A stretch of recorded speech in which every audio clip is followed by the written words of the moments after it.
Hi, this is James Godey, and I wanted to tell you about how ANFEP India affected my teaching and my research.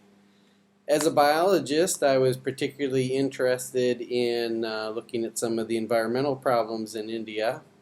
And when we traveled to Bangalore, we went to a subdivision that had become self-sufficient in their water usage and didn't rely on getting water from the government.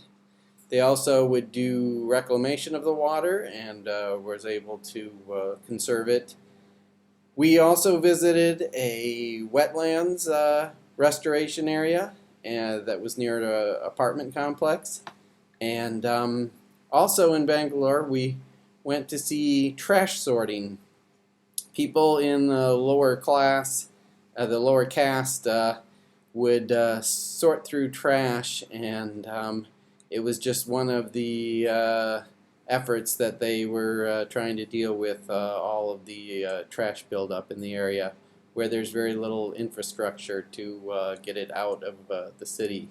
So they were sorting through and recycling it and using some for compost, and it was all very interesting.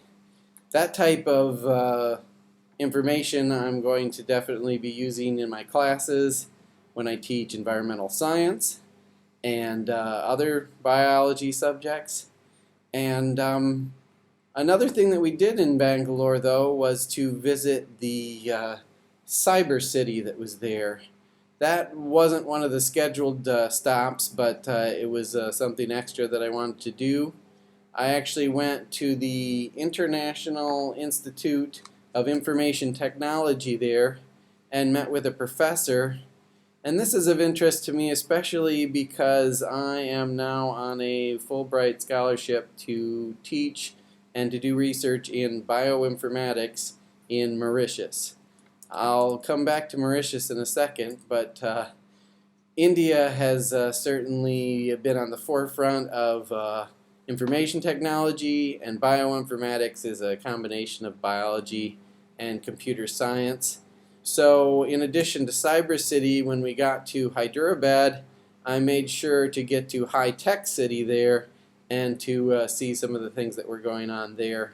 I think that has helped me now in teaching bioinformatics to Mauritians here and when I return to the States when I teach bioinformatics to my students there to see what was going on in India. Another thing that I was really interested in was the religion there and the temples and things like that. And this has really been something that has helped me to adjust to my Fulbright and to adjust to this country here of Mauritius that is 80% Hindu and around that same proportion people of Indian descent living in the nation of Mauritius here, small island in the Indian Ocean. So I've celebrated a number of Hindu holidays here. The first one was Thayapusam Kavadi. It's a Tamil festival, which was particularly appropriate since we were in Tamil Nadu for most of the India trip. But it commemorates the time that Parvati gave Murugan a spear so he could vanquish a demon. And without the India ANFEP trip, I would have not really known anything about those gods and known anything about the story behind them. During this festival, devotees usually undertake acts of devotion such as piercing themselves through the cheeks or through their arms or through their back, and also walking very long distances barefoot with decorative yokes that are called kavadi, and that is part of the name of the festival.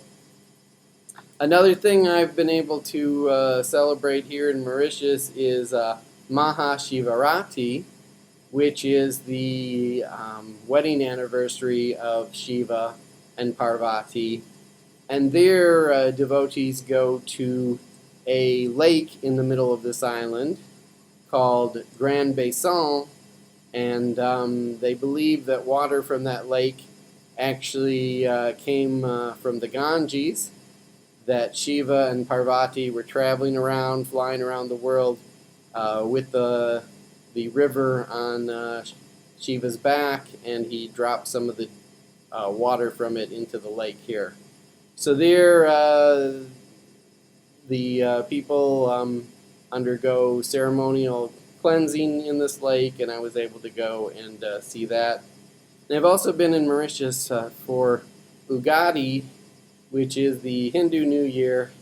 And again, having gone to India, many things come to mind here when I see the festivals, when I talk to the people, when I go to temples here. And Kathy and Jim can tell you that I went to more temples and things than anyone else on the trip. So even though I'm a biologist, the religion was of great interest to me there. So it was a great opportunity. I thank you for this opportunity, and thanks a lot for listening.